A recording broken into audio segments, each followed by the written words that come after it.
إذا السلام عليكم، تحية طيبة جديدة متجددة، زفلة ونزفلة للجميع. إذا هل سيتدخل النيطو في الجزائر ويخربها كما يصور لكم الإعلام وعقل البرادعة؟ وبالتأكيد هو النيطو لا مصلحة له في التدخل في الجزائر، فأموالكم هي رشاوى للبرلمان الأوروبي وغاز وبترول لفرنسا وإسبانيا وإيطاليا وأوروبا، والأموال الباقية هي عند إسرائيل وأبو مازن، تحول من الدولار والأورو في شكل الشيكل الإسرائيلي العملة، وتنزل للسوق الإسرائيلية والفلسطينية ويستمتعون بها الناس. أيضا أموالكم الأخرى يأكلها المسؤولين وأبناء المسؤولين رفقة عصابة البوليزاريو، ويأكلون هذه الأموال إضافة إلى شراء الخردة لإرضاء روسيا والصين، الخردة الصينية والخردة الروسية. وأنتم يتبقى لكم قليل من الفتات لكي تأكلوا الزيتون بالخبز، ويعني كران، ويعني لكي لا تموتوا وتشربوا المياه.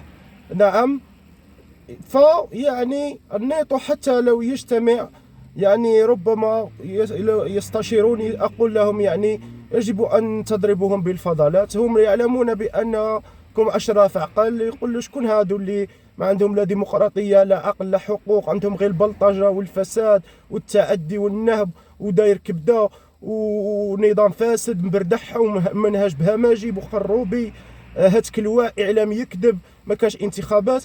فيقول له يجب نستعمل الفضلات، خارا ولا دياري، تاع اوروبا، تركيا، بلغاريا، المانيا، السويد، انجلترا، ويملؤون به الطائرات ويقصفونكم بالخرا والخرا والخرا والخرا ولا دياري لكي تبقوا في الخرا. فلا احد الان مهتم بان ينقذكم او يوجه انظاره اليكم، لان اموالكم عند أسياد من يحكمونكم وأسيادكم. لذلك ممكن جدا حتى لو تأزم الأوضاع سيقصفونكم بالخرا والخرا والخرا، لأنكم أشرف عقل، لأنكم لا تقيمون للكفاءات وللرجال وزنا، لأن النساء من سنة السادسة يحكمون فيكم يتبولون عليكم، لأنكم منبطحين، لأنكم ولا مرة درتوا النيف على أرواحكم وعلى كرامتكم وعلى أموالكم وعلى بلادكم، تروحوا تهاجموا جيرانكم اللي فاتوكم قرون وقرون وقرون، لأنكم مبردعين، لأنكم مغيبين من جراء منهج بوخروبة، ومن جراء مناهج التعليم، ومن جراء الإعلام، ومن جراء مخابرات هتك الوعي.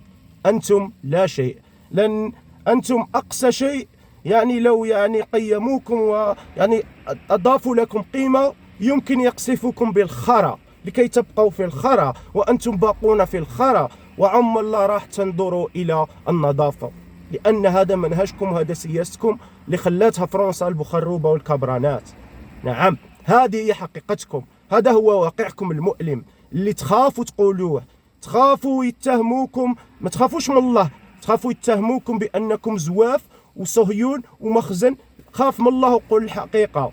نعم، أنتم تتعدون على كرامة أي إنسان طبيعي في هذه الضيعة.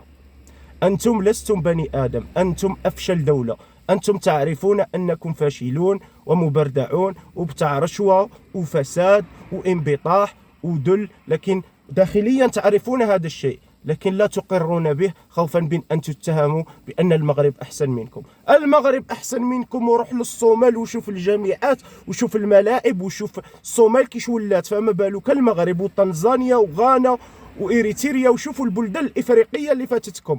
حاب تجي فشالك ترميه على المغرب والزواف، هذا كلام فاضي وكلام بخروبة وكلام أكل الدار عليه وشرب. فأنتم مجرد ضيعة حلوب، بقر حلوب لصالح الخارج، وشعب مبردع محطم مدلول يعفسون عليه في الداخل.